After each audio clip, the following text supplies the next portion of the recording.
Pluto is a cold case that was never actually closed. For 76 years, we called it a planet. It was printed in textbooks, pinned to classroom walls, and placed at the far end of every solar system model sold in toy stores across America. Then, in 2006, we stripped that title away, and most people moved on. They assumed the story was finished, a small frozen rock at the edge of the solar system, demoted and forgotten. That's the version of Pluto most people still hold on to, and almost none of it is accurate. Because while the debate over its name raged on, Pluto was quietly turning out to be one of the most geologically turbulent, chemically intricate, and scientifically perplexing objects we've ever come across. And when New Horizons finally drew close enough to get a real look, what it discovered didn't just surprise the scientific community, it shattered their models. The first thing you need to know about Pluto is where it actually lives. It orbits the Sun at an average distance of around 5.9 billion kilometers, roughly 39 times farther out than Earth. At that distance, sunlight arrives about 900 times weaker than what hits us on a summer afternoon. High noon on Pluto looks like deep dusk here. Surface temperatures hover around -230 degrees Celsius, cold enough to turn nitrogen not into a liquid, but into solid rock. The air itself becomes stone. For decades, every scientific model said the same thing.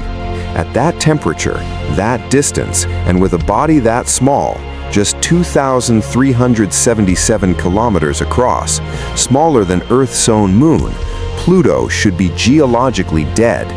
A frozen sphere of ice and rock with a silent surface, a cold interior, and nothing worth studying. That was the consensus heading into 2015. Pluto was a relic, a leftover chunk of debris from the solar system's formation, sitting in the dark, doing absolutely nothing. New Horizons arrived on July 14, 2015. After 9.5 years of travel, it passed within 12,500 kilometers of Pluto's surface at roughly 49,600 kilometers per hour. The encounter lasted only a few hours. The spacecraft couldn't decelerate, couldn't orbit, couldn't circle back. It had a single opportunity to gather as much data as possible, and it did. Over the following 15 months, New Horizons sent everything back to Earth. And piece by piece, the old version of Pluto collapsed. The first image that stopped scientists in their tracks was Sputnik Planitia, a vast plain of nitrogen ice sitting inside what looks like an ancient impact basin, stretching roughly 1,200 kilometers across. From a distance, it appeared smooth, almost featureless. That alone was strange. A surface that clean in a region that old meant something was actively erasing impact craters. In a solar system where most small, cold bodies are pockmarked with scars billions of years old, Sputnik Planitia had almost none. The surface appeared to be less than 10 million years old. On geological timescales, that's this morning. When the high-resolution images arrived, the smoothness turned out to be a mirage. The plain wasn't flat. It was divided into irregular polygonal cells, each one roughly 10 to 40 kilometers wide, separated by shallow troughs. They looked like the cracked surface of a cooling pot of oatmeal. And that comparison turned out to be closer to the truth than anyone expected. Those cells are convection patterns. The nitrogen ice in Sputnik Planitia is slowly churning, warmer ice rising from below, spreading outward across each cell, cooling, then sinking back down along the edges. The entire plain is turning itself over like a slow-motion lava lamp, completing one full cycle roughly every 500,000 years. On a world that was supposed to be frozen solid, the ice is in motion. That raised an obvious question. Where is the heat coming from? Pluto has no tidal heating. It isn't being squeezed and flexed by a massive neighboring planet the way Europa or Enceladus are. The sun is barely a pinprick of light from its surface. The only explanation that holds is internal heat, residual energy from radioactive decay deep inside Pluto's rocky core. But Pluto is tiny. A body that small should have shed its internal heat billions of years ago. The math didn't add up, and yet the convection was right there in the images, undeniable, happening in direct defiance of what the models said was possible. The geological surprises didn't stop at Sputnik Planitia. New Horizons found mountain ranges made of water ice, some rising 3,500 meters above the surrounding terrain. At those temperatures, water ice behaves like rock does on Earth because it's just as rigid. These weren't weathered stubs. They had sharp ridge lines and clean faces, the kind of features that point to relatively recent formation, possibly within the last 100 million years. Something pushed them up. Something was still building terrain on a world that should have gone geologically quiet 4 billion years ago. And then there were the glaciers. Not water ice glaciers, nitrogen ice glaciers. Pluto has flowing rivers of frozen nitrogen that creep down from the highlands and drain into Sputnik Planitia, just as glaciers on Earth flow into valleys. They move imperceptibly slowly, but they move. They carve channels, they leave flow marks behind. On a world where the temperature never climbs above negative 220 degrees Celsius, there are active glacial systems reshaping the landscape. Let that sit for a moment. We struggled to keep roads intact through a single Midwestern winter. Pluto is running an active geological resurfacing program at temperatures that would freeze oxygen into a solid block. To understand why all of this matters, you need to understand what Pluto actually is. It's a Kuiper Belt object, one of potentially hundreds of thousands of icy worlds drifting through a vast ring of debris beyond Neptune's orbit, stretching from about 30 to 50 astronomical units from the Sun. For most of the history of planetary science, everything in that belt was assumed to be inert, cold, dead, and uniform, just rubble left over from the solar system's construction. Pluto was supposed to be the largest piece of that rubble, nothing more. The geological surprises didn't stop at Sputnik Planitia. New Horizons found mountain ranges made of water ice, some rising 3,500 meters above the surrounding terrain. At those temperatures, water ice behaves like rock does on Earth because it's just as rigid. These weren't weathered stubs. They had sharp ridge lines and clean faces, the kind of features that point to relatively recent formation, possibly within the last 100 million years. Something pushed them up. Something was still building terrain on a world that should have gone geologically quiet 4 billion years ago. And then there were the glaciers. Not water ice glaciers, nitrogen ice glaciers. Pluto has flowing rivers of frozen nitrogen that creep down from the highlands and drain into Sputnik Planitia, just as glaciers on Earth flow into valleys. They move imperceptibly slowly, but they move. They carve channels, they leave flow marks behind. On a world where the temperature never climbs above negative 220 degrees Celsius, there are active glacial systems reshaping the landscape. Let that sit for a moment.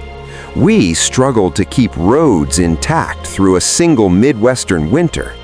Pluto is running an active geological resurfacing program at temperatures that would freeze oxygen into a solid block. To understand why all of this matters, you need to understand what Pluto actually is. It's a Kuiper Belt object, one of potentially hundreds of thousands of icy worlds drifting through a vast ring of debris beyond Neptune's orbit, stretching from about 30 to 50 astronomical units from the Sun. For most of the history of planetary science, everything in that belt was assumed to be inert, cold, dead, and uniform, just rubble left over from the solar system's construction. Pluto was supposed to be the largest piece of that rubble, nothing more. Wright Mons shifted the conversation entirely. It's a feature in Pluto's southern hemisphere, roughly 150 kilometers across and about 4 kilometers tall, with a central depression at its summit that looks unsettlingly like a volcanic caldera. When the New Horizons team first published the images, they were measured in their language. They called it a possible cryovolcano, a volcano that erupts not with molten rock, but with a slurry of water ice, nitrogen ice, ammonia, and methane. The caution was appropriate. Claiming volcanic activity on something this small and this cold is an extraordinary claim, and extraordinary claims require extraordinary evidence. The evidence kept coming. The terrain surrounding Wright Mons has almost no impact craters, meaning it was recently resurfaced. Its texture is unlike anything else on Pluto, lumpy and hummocky, consistent with material that was extruded from below and froze before it could spread far. A second feature nearby, Picard Mons, shows the same characteristics and is even larger. Together, they suggest Pluto didn't just have geological activity in the distant past. It may have had eruptions within the last few 100 million years. Some researchers believe it could be more recent than that. If you could somehow stand near Wright Mons, you wouldn't see lava, you wouldn't feel heat. You'd be standing in near total darkness on terrain that crunches like packed snow, looking up at a mountain that once pushed ice into a sky so cold the material froze before it could travel far. A volcano made of ice on a world that shouldn't have enough energy to push anything through kilometers of frozen crust. It is one of the most alien landscapes we've ever documented, found on a rock most people forgot about after a naming argument. The atmosphere was another shock. Pluto has one. Given its size and gravity, it shouldn't, but it does. A thin veil of nitrogen, methane, and carbon monoxide extending up to 1,800 kilometers above the surface, far higher relative to its size than Earth's atmosphere extends above ours. New Horizons watched the sun set behind Pluto and captured the atmosphere glowing in layered bands of blue haze. That blue comes from tholins, complex organic molecules formed when ultraviolet light breaks apart methane and nitrogen in the upper atmosphere, and the resulting fragments reassemble into longer, more intricate chains. These tholins drift down and coat the surface in a reddish-brown film. The distinctive color you see in every photograph of Pluto isn't rock. It's organic chemistry raining out of the sky.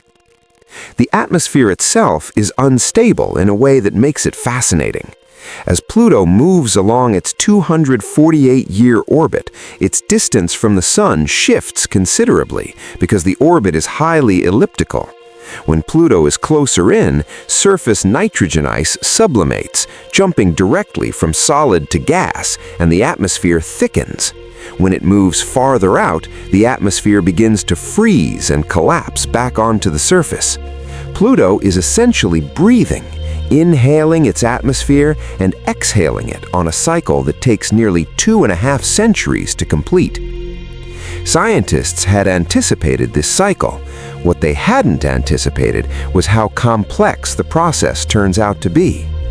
Atmospheric pressure at Pluto's surface, as measured by New Horizons, was about 1 pascal, roughly 100,000 times thinner than Earth's sea-level atmosphere, nearly nothing by any standard. And yet, within that thin envelope, New Horizons detected wind patterns, temperature variations with altitude, and distinct haze layers stacked like rings in a tree cross-section. A world with barely any air at all had weather. What that weather does to the surface is even stranger. Pluto has dark streaks on its terrain that align with prevailing wind directions, the same way sand dunes on Earth align with the wind. In 2018, a research team published findings arguing that these features are wind-deposited ridges made of methane ice grains. Dunes on Pluto, built by winds moving through an atmosphere 100,000 times thinner than ours. The grains aren't lofted by wind force alone, which would be far too weak at that pressure. Instead, sublimating nitrogen ice launches methane particles into the air, and the faint winds carry them downwind until they settle. It's an entirely new mechanism for dune formation, something never observed or even theorized before New Horizons saw it. Now take everything. The convection, the mountains, the glaciers, the cryovolcanoes, the atmosphere, the dunes, the organic chemistry, and add one more thing. Pluto may have a subsurface ocean. This is where it gets genuinely unsettling. Analysis of Sputnik Planitia's position and Pluto's gravitational field suggests that beneath the nitrogen ice, beneath the water ice bedrock, there could be a layer of liquid water. The basin is almost perfectly aligned with the tidal axis between Pluto and its largest moon, Charon, exactly where you'd expect excess mass to pool. One way to produce that excess mass is a dense liquid layer beneath the surface. Liquid water mixed with dissolved ammonia, which functions as antifreeze, fits the data. A study published in 2019 proposed that this ocean may have existed since Pluto's formation, kept from freezing by a layer of gas hydrates, essentially a blanket of frozen gas molecules locked inside an ice crystal lattice, sitting between the ocean and the surface shell. This insulating layer would slow heat loss enough to keep liquid water stable for billions of years. If that model is correct, Pluto has harbored a hidden ocean for nearly the entire history of the solar system, longer than complex life has existed on Earth. If it's there, this ocean exists in permanent darkness, insulated by a thick shell of ice, kept liquid not by the sun, but by the faint trickle of heat seeping up from Pluto's core. It would be one of the most isolated bodies of liquid water in the known solar system, a reservoir that has never seen sunlight, never been touched by solar wind, possibly never disturbed by anything since it formed. That isolation is exactly what makes it interesting to astrobiologists. We tend to think of life as requiring sunlight, warmth, and Earth-like conditions, but every decade we find organisms on our own planet that break those rules. Microbes flourishing in complete darkness at hydrothermal vents on the ocean floor, bacteria living inside Antarctic ice sheets, entire ecosystems running on chemical energy rather than solar energy. If Pluto's ocean has a rocky floor, and if that floor retains even a trace of warmth from the core, then you have the same basic ingredients that support chemosynthetic life in Earth's deepest oceans: liquid water, mineral-rich rock, and an energy gradient. No one is claiming there's life on Pluto. That would be getting far ahead of the evidence. But the fact that it can't be ruled out on Pluto, of all places, tells you how badly we had misjudged this world. A decade ago, suggesting Pluto might have habitable conditions would have been career-ending. Now, it's a legitimate line of research. Charon deserves its own mention because it complicates the picture further. Charon is enormous relative to Pluto. At roughly 1,212 kilometers across, it's more than half Pluto's size. The two don't orbit the way Earth and the Moon do, with a smaller body circling a larger one. Pluto and Charon orbit each other around a point in space that lies between them, outside Pluto's surface entirely. They're tidally locked face to face, each one always presenting the same hemisphere to the other, spinning around their shared center of gravity like two dancers holding hands. Some scientists don't call Charon a moon at all, they call it a binary partner. Charon's surface had its own story to tell.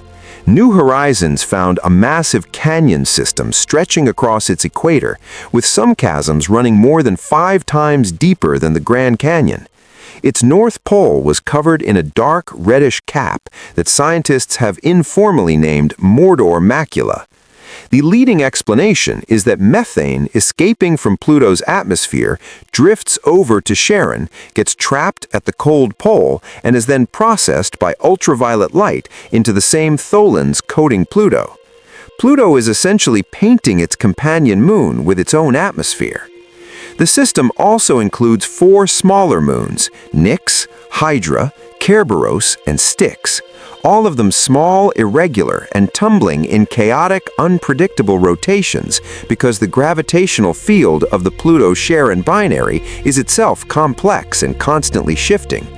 Looking up from inside that system, the sky would never look the same way twice. What strikes me most is the sheer scale of how wrong we were. Before 2015, Pluto fit neatly into a clean narrative: small, cold, dead, demoted. Every part of that was wrong. It's small, yes, but it's running an active geology that rivals bodies 10 times its mass. It's cold, but that cold drives processes never seen anywhere else in the solar system. And dead? Pluto is more geologically active right now than Mercury, than the Moon, than most of the rocky worlds we've studied up close. The demotion almost certainly shaped how long we ignored it.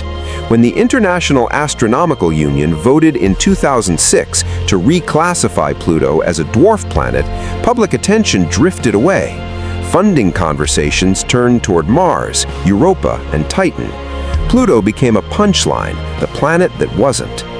Alan Stern, the principal investigator of New Horizons, never accepted the reclassification and has spent years arguing that the definition used to exclude Pluto was poorly reasoned and scientifically inconsistent. Whether or not you agree with him, the data from his spacecraft made one thing clear: whatever you call Pluto, it is not boring, it is not simple, and it is absolutely not dead. There is already serious discussion about a return mission, an orbiter this time, something that could remain and observe Pluto changing over months and years, rather than snapping a frantic portrait during a single flyby. Concepts include nuclear-powered spacecraft that could study the atmosphere across full seasonal cycles, map the surface in fine detail, and potentially confirm or rule out the subsurface ocean. One proposal, informally called Persephone, would carry instruments specifically designed to measure the thickness of Pluto's ice shell and detect the gravitational signature of liquid water beneath it. None of these missions have been funded yet. The distances are enormous, and travel times would be measured in decades. But consider what a single flyby revealed. A world we thought we understood turned out to be one of the most dynamic, complex, and frankly baffling places in the solar system. Nitrogen glaciers, convecting plains of ice, organic chemistry raining from the sky, mountains of frozen water standing like granite cliffs, ice volcanoes erupting in total darkness, dunes built by winds too thin to move anything, an atmosphere that breathes on a 248-year cycle, and possibly, deep beneath all of it, an ocean sitting in the dark since before anything was alive on Earth. We spent 76 years calling Pluto a planet, then 9 years arguing whether it deserved the title, and exactly 0 years understanding what it actually was. The argument over the name was always a distraction. Pluto doesn't care what we call it. It's out there right now, 5.9 billion kilometers away, doing things we can't fully explain on timescales we can barely grasp, in a darkness we'll never completely pierce. And the most unsettling part isn't any single discovery, it's the pattern. Every time we've sent a spacecraft to something small, cold, and distant, something we assumed would be unremarkable, it turned out to be extraordinary. Enceladus, Titan, Triton, and now Pluto. Which means every other icy body we haven't visited yet, and there are thousands of them beyond Neptune, could be hiding the same kind of complexity. We've barely reached the edge of the solar system, and the edge is already more alive than we ever imagined. Thanks for watching, and I'll see you in the next one.